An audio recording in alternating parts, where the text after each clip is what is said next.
Hi, my name is Ranjan, and in this video I am going to talk to you about jQuery library methods. So there are different predefined jQuery methods that are there in the jQuery library. So among those methods I have selected around 76 different methods that can actually help you in developing your custom code, or maybe if there is a problem that you're stuck in, then I think these methods are really going to help you a lot. So why I have selected 76 method, so just to tell you that I have been working in jQuery since last 10 years, and as per my experience, I think these methods are the ones that I've been using a lot in different applications, be it a web application or a mobile application. So I think these 76 methods would be good to do anything, almost around 90 to 95% of your code in jQuery. So I think you should be grasping these 76 method. So let's say if you want to develop a custom code, or maybe not only code but maybe you may be going for an interview, and if that is a jQuery interview, you think that some questions can be there from jQuery too, then I don't think that there will be any method uncovered if you uh, completely grasp all these 76 methods. And moreover, I mean, to do small things in jQuery, there is no need to you won't be actually be googling around again and again to find what functionality to be done how. So I think if you uh, have a complete hold on these 76 methods, then it will be very easier for you to actually develop custom code.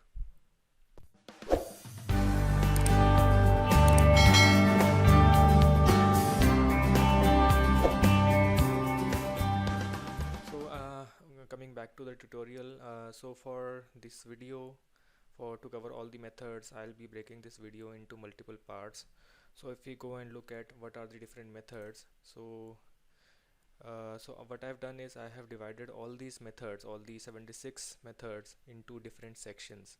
So like for the first section we have methods to get and set text and HTML of an element.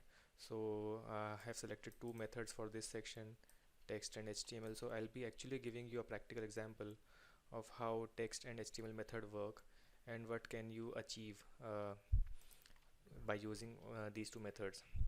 So likewise for all the sections, using the this keyword I will cover next, and then methods to modify the CSS of an element. So there are 5 different methods: add class, CSS add class, remove class, has class, toggle class.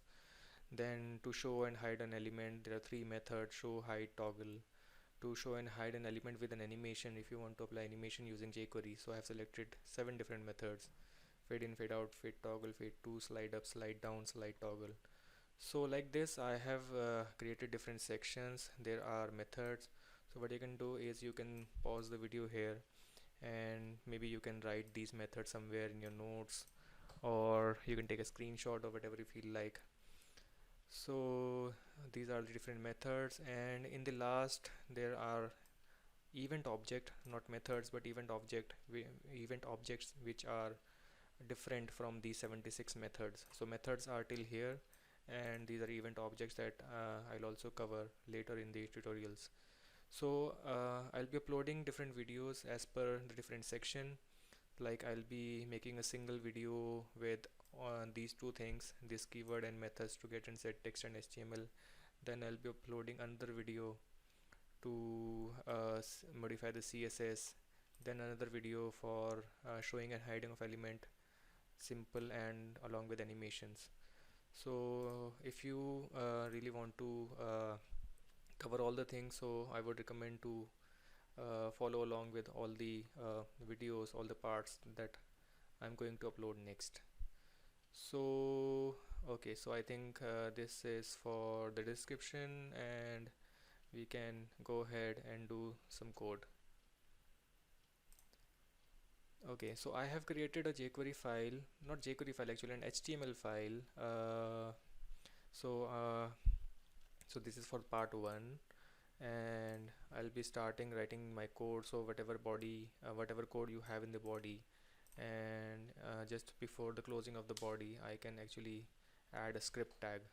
So to add jQuery library onto my web page, so what I'll do is I'll go to jQuery.com and I'll add a CDN hosted code here.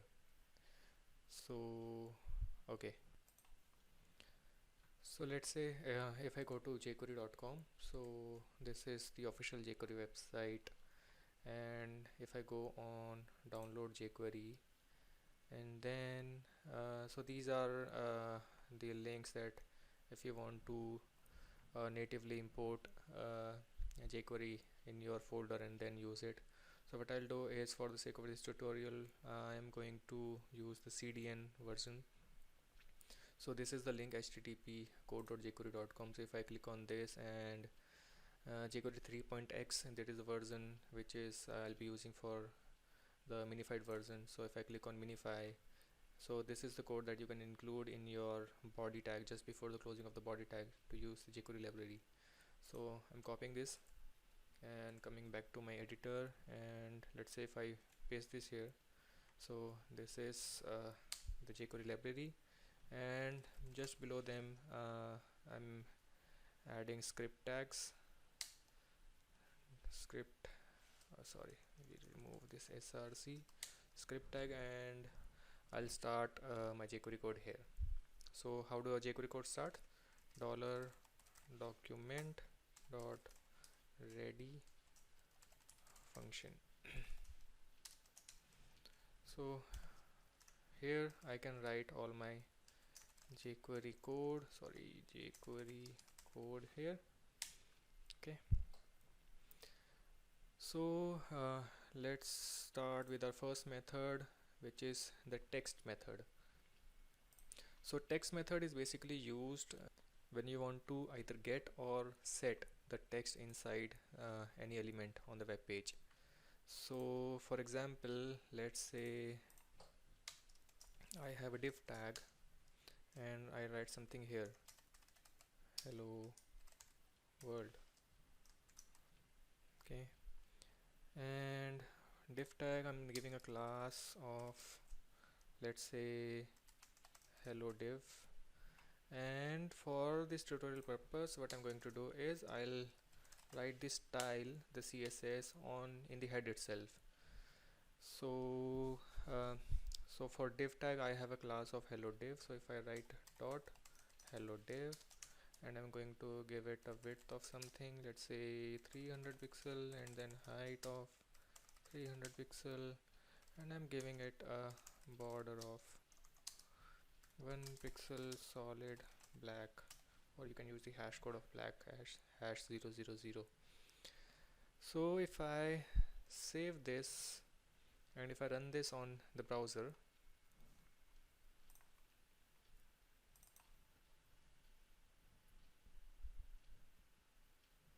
okay, here I have, so you can see that I have a div tag with hello world text written inside this. So what I want is, when I click on this div tag, I want this hello world text to be displayed in an alert box, let's say. So if I go back and I write in my jQuery code dollar dot hello div dot click function, so whenever I click on the div tag, let's say I simply write alert123. Okay, so if I save this and refresh the page, and if I click on div tag, so I'll say I'll get 123 in the alert box. So instead of 123, what I want is, I want the text of this div tag to be displayed on the alert box.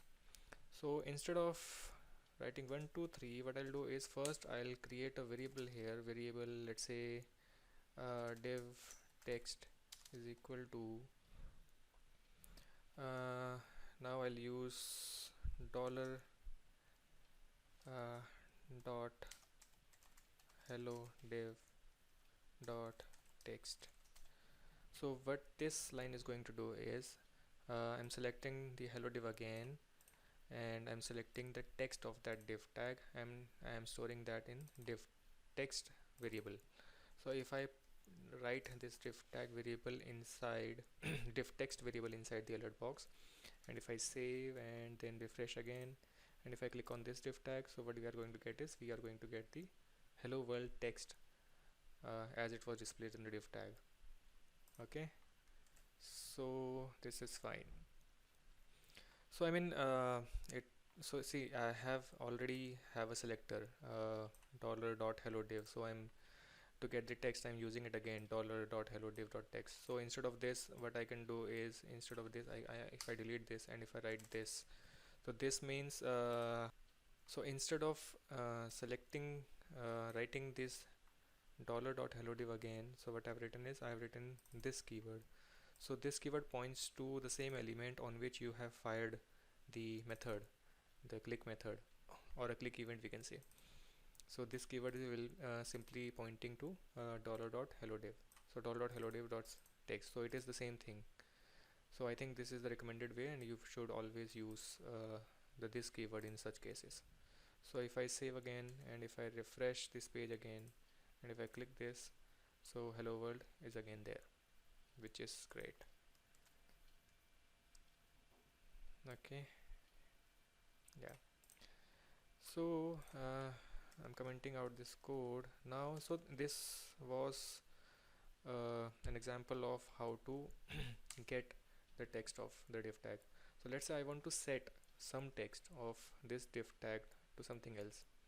So instead of hello world, let's say I want to write something other than the hello world. So what I'll do is I'll again do dollar this means the dot hello div tag, dollar this dot text and text method, and I can write any string here, hello India, let's say. And if I save this again, go back, refresh, and if I click, so you can see instead of hello world it is now hello India. So this way you can either get the text of the div tag, or either you can set the text of the div tag. Okay, yeah. So so this is for text. So let's say I want this hello India to be written inside an h1 tag. So if I write here tags h1 tag, so if I save this, so what do you think is going to be done do here? So is it going to print the h1 tag, render the h1 tag, or is it just going to write the h1 tag as a string? So let's check this out. If I refresh and if I click, so you can see that h1 tags are printed as a string and they are not rendered. So this is the beauty of text method, that the text method doesn't render the tags, it's just print everything which is written inside as a string. Okay, so next comes the HTML method. So to actually render such things, the HTML inside any element, so what you can do is you can use the HTML method. So instead of text, if I write HTML here, simple, and then I go back and refresh, and if I click, so you can see that this time the h1 tags are rendered inside the div tag. So that's because we are using the HTML tag. So whatever HTML you pass along with string or anything, that HTML is actually going to be rendered inside that element. So in the same way, let's say you want to get the HTML of the div tag. Let's say if I write hello world inside an h2 tag, so instead of h1, let's say it's already there. Let's say the text is already written inside the div tag with an h2 tag. So what we want to do is we want to get all the HTML which is written inside the div tag into an alert box.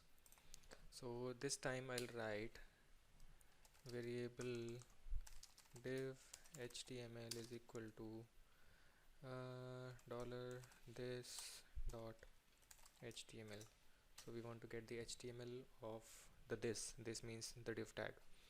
And if I write alert div HTML, and if I save this and go back to web page, and so if I refresh this page, so if I click on this one, So you can see that h2 was already rendered. So okay, look at this again. So h2 was already rendered. So if since I have h2 tags inside the div tags, so if when you click on the div tag, so when I click on the div tag, so what it is going to display is, in the alert box we can see that h2 and then closing tag of h2 and then the hello world. So let's say you want to take the text or take the HTML from one element and you want to transfer that to different element, to a second element. So when you click on this tag, this div tag, let's say you have another div tag or a paragraph here, and when you click or on this div tag and you want this whole HTML to be transferred or copied, not transferred but to copied on this second div tag, then this method I think will be very useful for you. So let's take that example also. So let's say if I have another div tag, so div class is equal to, let's say, div2. I have another div tag and this div tag is empty, and if I write css dot div2 width, or I can simply copy these things, copy and paste, and I'm making the border as red.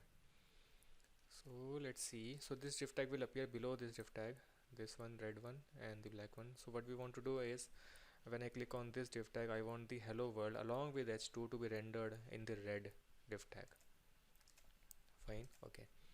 So let me comment this whole thing so we can write it again, there will not be a confusion.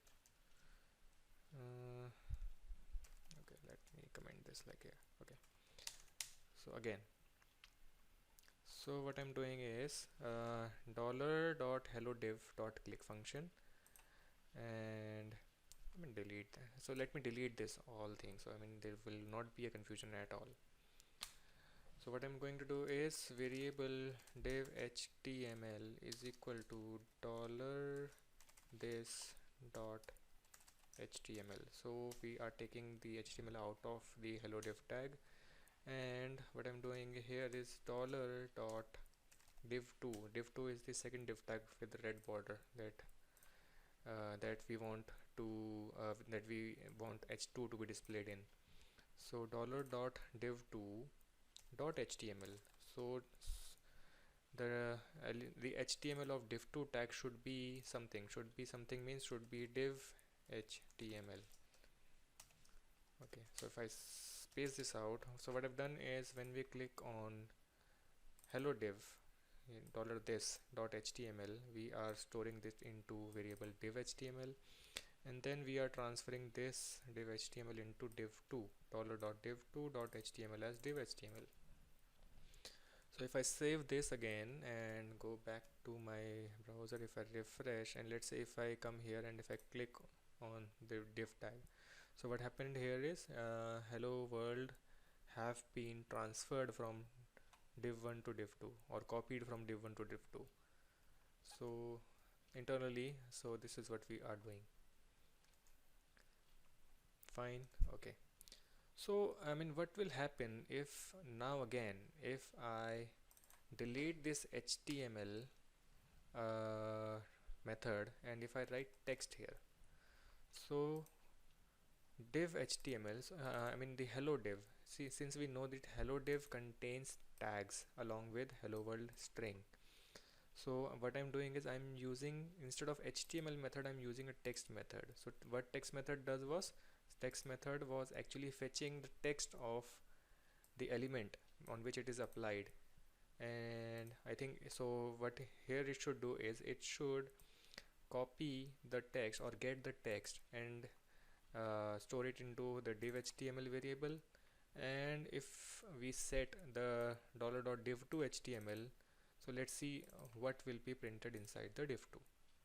So if I save this again and if I refresh and if I click on hello world, see what happened. So when we click on hello world with h2, the text method has only copied the text, not the tags, the text from div1, and then it is transferring that to div2. So if I inspect here, second, let me do that down. Okay, so if we inspect here, what happened? Hello div is this div which has the h2 and hello world, and in div2 we can see that it's only the string which is transferred, not the whole h2 tag. So that's what we can do if you want to filter out the text only from a tag that contains HTML. So we can use the text method, or if you want the HTML as it is of inside the div tag, then you can obviously use the HTML method. So this is actually the difference between text and HTML method. So I think these two methods are very clear to you guys. And so in this tutorial actually, so what I've done is I've also used this keyword. So like I said, this keyword points to the current element from where the method or the event is triggered.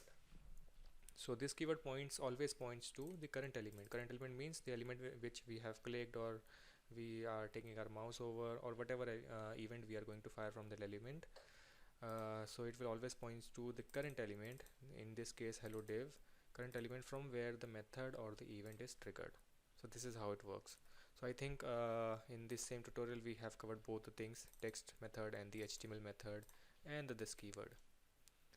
So I think this is it from this part. So this is the part 1. So in part 2 we will cover how to modify the CSS of an element. So there are 5 different methods, so I'll cover all the 5 methods in the next part. So if you really like this video, don't forget to hit the like button, and do subscribe to my channel to stay updated with all the videos that I'm going to upload in future. And let me know about your thoughts in the comment section, so I'll try to reply to every comment that you're posting here. Thanks a lot. Thanks for watching this video. We'll see you in the next part. Thanks.